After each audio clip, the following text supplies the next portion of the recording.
Heroes of the Storm finally has a release date after months of being in alpha and beta, and as Illidan would say, Blizzard is not prepared. Heroes of the Storm still hosts a number of problems, and in this video, I'm going to be taking a look at 3 of them. Now don't get me wrong, I absolutely adore Heroes of the Storm and play the ever-living hell out of it, but Blizzard is going to have to put it into overdrive if they want to deliver by June 2nd. And if not by June 2nd, it better be pretty soon after that.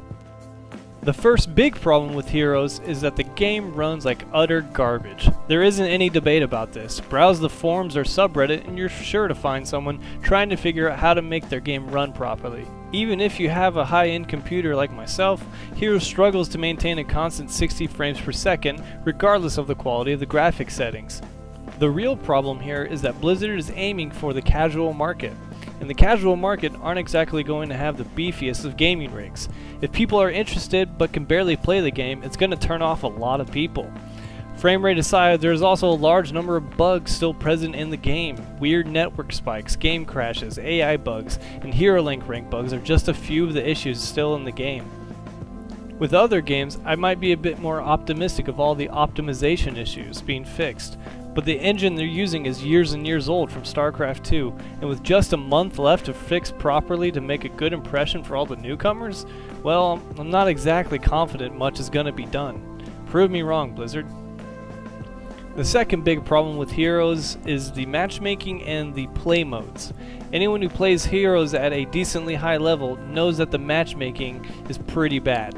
Rank 1's getting matched with rank 40s, high MMR players getting matched with low MMR players against a stacked team, and etc. While I know rank doesn't translate to skill, in a certain way it kind of does. Some low rank player may be very skilled, but they don't have the breadth of experience of grinding to high ranks that a rank 1 player would have. They may not understand how to properly pick a good team comp or counterpick an enemy's team. And maybe Blizzard is right, and the wealth of new players that release will fix the matchmaking problems, but that remains to be seen. The other linking problem with the matchmaking is that the play modes available are far too limited. Right now, if you're a solo player, all you have to play is Quick Match, which doesn't guarantee players of similar skill or even proper team comps, and Hero League. I feel like there needs to be another option to play a draft mode type of game without the stress of it affecting ranks. There isn't any way right now to play a game and experiment with a new build or hero in a proper team comp outside of Quick Match, which, as mentioned earlier, doesn't offer the best circumstances for this scenario. Try and go into a Quick Match as an assassin and watch as you get 2 specialists and 2 assassins as your teammates.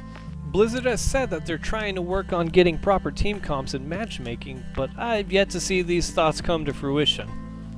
And just as a final thought, that Hero League interface really needs to be changed. The third big problem with Heroes of the Storm is less of an immediate problem, but one that I think definitely needs some more work putting into, and that's the talent system.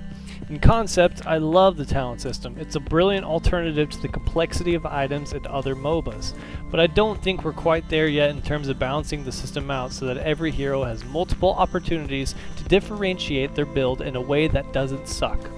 There are a few heroes right now that are the ideal scenario of how the talent system works. Vala, for example, can specialize in multi-shot, hungering arrow, or auto-attack builds.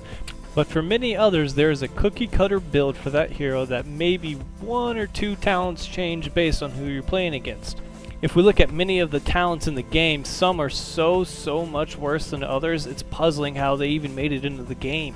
For example, Sylvanas' Possession Heroic is laughably bad compared to Wailing Arrow, and as such is only picked 2% of the time. 2%!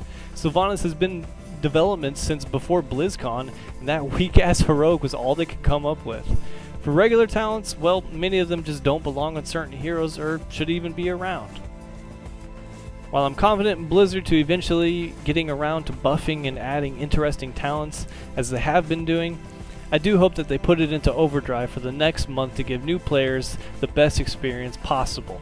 And that's what all this is about. Making Heroes of the Storm as good as it possibly can be for newcomers who are eager to try out a casual MOBA, and first impressions are everything. I want Heroes of the Storm to be as successful as possible because it's a kick-ass game. But boy, does Blizzard have some work to do in the next few weeks.